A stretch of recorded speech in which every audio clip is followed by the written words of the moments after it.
ஆகிறது முழுக்க முழுக்க பூரா அது ஹிதாயத்தாகவே இருந்து கொண்டிருக்கின்றது என்று சொன்னால் அப்ப 100 இருந்து முராது என்னவாக இருக்க முடியும்? ये तो आयत पाक है, हदीस पाक क्या है? हजरत जाबिर की रिवायत आप सुन। सवाल किए कि नबी अल्लाह सबसे पहले अल्लाह ताला ने किसको पैदा किया? आपने फरमाया नूरी। कई रिवायतें आए कि सबसे पहले तो नबी का नूर पैदा किया, ये सारी कायनात पैदा की गई।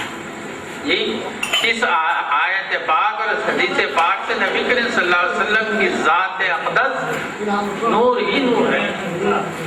நண்பர்களே, அது மட்டுமல்ல, ஹதீஸ் ஷரீஃபிலே வருகிறது, ஜாபிர் ரலியல்லாஹு தஆலா அன்ஹு அவர்கள் நபிகள் நாயகம் ஸல்லல்லாஹு அலைஹி வஸல்லம் அவர்களிடத்திலே கேட்கிறார்கள், அல்லாஹ் ஜல்ல ஷானஹு தஆலா எல்லா வஸ்துக்களுக்கு முன்பதாக படைத்த வஸ்து எது என்பதாக கேட்கும் பொழுது நபிகள் நாயகம் ஸல்லல்லாஹு அலைஹி வஸல்லம் அவர்கள் நூற நபியிக்கு உங்களுடைய நபியுடைய நூரை என்பதாக பெயரளித்தார்கள். பலவிதமான ரிவாயத்துகளும் அவ்வாறாகவே எல்லா சிருஷ்டிகளுக்கு முன்பதாக சிருஷ்டிக்கப்பட்டது நபி ஸல்லல்லாஹு அலைஹி வஸல்லம் அவர்களுடைய நூறாக இருக்கின்றது என்பதாக ஹதீஸ் ஷரீஃபில் நமக்கு தெரிய வருகிறது.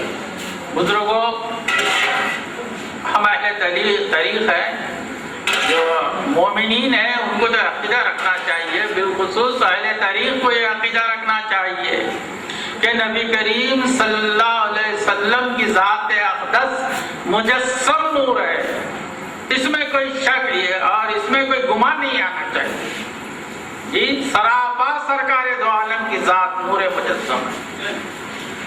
நண்பர்களே, தரீகா உடைய கருத்து என்னவென்று சொன்னால், நமக்கு அகீதா இருக்குகிறது. தரீகாவுடைய ரீதியிலே நமக்கு என்ன அகீதா என்று சொன்னால், பெருமானார் ஸல்லல்லாஹு அலைஹி வஸல்லம் அவர்கள் உச்சி தொடுத்து உள்ளங்கால் வரை அவர்கள் நூறை ஜஸ்ஸமாக இருக்கிறார்கள், நூறாகவே இருக்கின்றார்கள் என்பதை தரீகாவுடைய ரீதியிலே நம்முடைய அகீதாவாக இருக்கிறது. सुभानअल्लाह। बुजुर्गों, आप और हमारे सुन्नत वल जमात का यह अक़ीदा है कि नबी करीम सल्लल्लाहु अलैहि वसल्लम को जो मेराज में मुबारक अता हुई वो रूह माल जसद के हुई, सिर्फ रूह से नहीं हुई, रोया में नहीं हुई जी, रूह माल जसद आप मेराज मुबारक आसमानों पर तशरीफ ले गए। சுன்னத்துல் ஜமாத்துடைய அகீதாக வந்து கொண்டிருக்கிறது. நபிகள் நாயகம் ஸல்லல்லாஹு அலைஹி வஸல்லம் அவர்கள் உடைய இந்த மிஅராஜ் பயணமாகிறது அவர்களுடைய புனித உடலுடன் ரூஹுடன் அவர்கள் சென்றார்கள் என்பதாக. மாறாக ரூஹ் மட்டுமல்ல, கனவில் நிகழ்ந்த நிகழ்ச்சி மட்டுமல்ல, ரூஹ் மஅல் ஜஸத் அவர்களுடைய புனித உடலும் புனித ரூஹுடனுமே அவர்கள் மிஅராஜ் சென்றார்கள் என்பது சுன்னத்துல் ஜமாத்துடைய அகீதாக இருக்கிறது.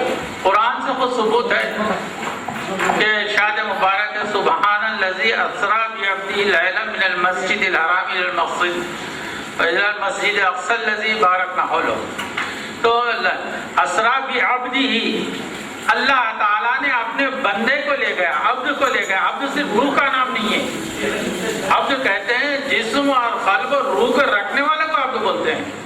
तो इससे मालूम यह है कि नबी करीम सल्लल्लाहु अलैहि वसल्लम जो आसमानों पर तशरीफ ले गए अपने जिस्म में अतर के साथ गए।